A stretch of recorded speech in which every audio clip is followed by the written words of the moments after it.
সুন্নত তরিকায় নামাজ সেটা কিভাবে হবে? আপনার কিতাবে এসেছে যে কোনো নামাজে নিয়ত লাগবে না, ফরজ সুন্নত এগুলোর কোনো উল্লেখ করতে হবে কিনা? নিয়ত পড়া লাগবে না, মনে থাকা লাগবে, অর্থাৎ নিয়ত করতে হয়। এই যে আপনারা আমার মাজলিসুস সুন্নায় আসছেন, বাড়ি থেকে বেরোনোর সময় আপনারা বলেছিলেন নাওয়াইতু আন আযহাবা ইলা জিনাইদহ ইলা আসুন্নাটা শিলে হদুরে মাজলিসুস সুন্নাহ, এরকম বলছিলেন নাকি? তার মানে আপনারা কেউ সওয়াব পাবেন না।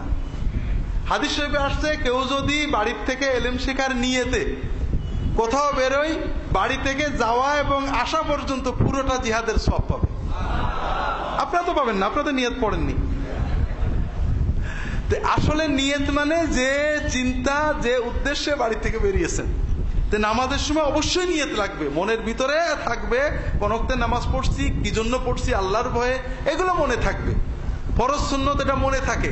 আপনি যখন দাঁড়ান ইমাম পিছনে, আপনি কি নফল পড়ার নিয়তে দাঁড়ান নাকি? ফরজ পড়া তো মনে আছে, মনের ভিতরে সবই থাকবে, মুখে বলাটার কোনো দলিল নেই। এবং রাসূলুল্লাহ সাল্লাল্লাহু আলাইহি ওয়াসাল্লাম সবসময় মনে মনে পড়েছেন। এটাকে কোন কোন ফকি মুস্তাহাব বলেছেন মুখে পড়া, অন্যরা বেদাত বলেছেন, মুজাদ্দিদ আল-ফিসানি বেদাত বলেছেন, এবং এটা বেদাত হওয়া অবশ্যই ঠিক। নামাজের ভিতরে সূরা কেরাত পড়ার সময় বিসমিল্লাহ বলতে হবে কিনা? সূরা ফাতিহার আগে বিসমিল্লাহ বলবেন, অন্য যে কোনো সূরা যখন শুরু থেকে পড়বেন অবশ্যই বিসমিল্লাহ বলবেন। আর যখন মাঝে পড়বেন, যেমন ওয়ালাদ-দাল্লিন আমিন, এরপরে আপনি সূরা আলাম তারা শুরু করলেন বিসমিল্লাহির রহমানির রহিম আলাম তারা কাইফা, অথবা সূরা নাবা শুরু করলেন বিসমিল্লাহির রহমানির রহিম, হ্যাঁ, ইয়াসআলুনাকা আম্মা ইয়াতাসাআলুন আনিন নাবাইল আযীম, এখানে বিসমিল্লাহ পড়বেন।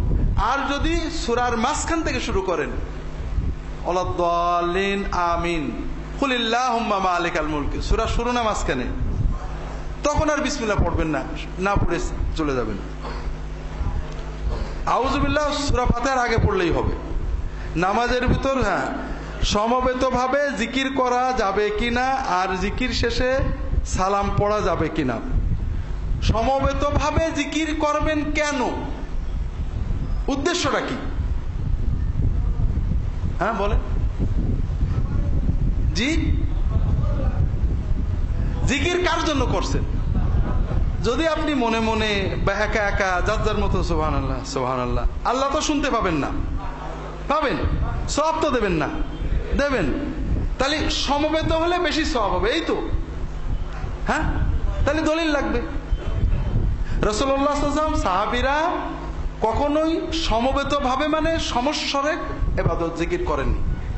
তারা এক জায়গায় বসে অনেকে করেছেন, প্রত্যেকেই যার যার মতো করেছেন।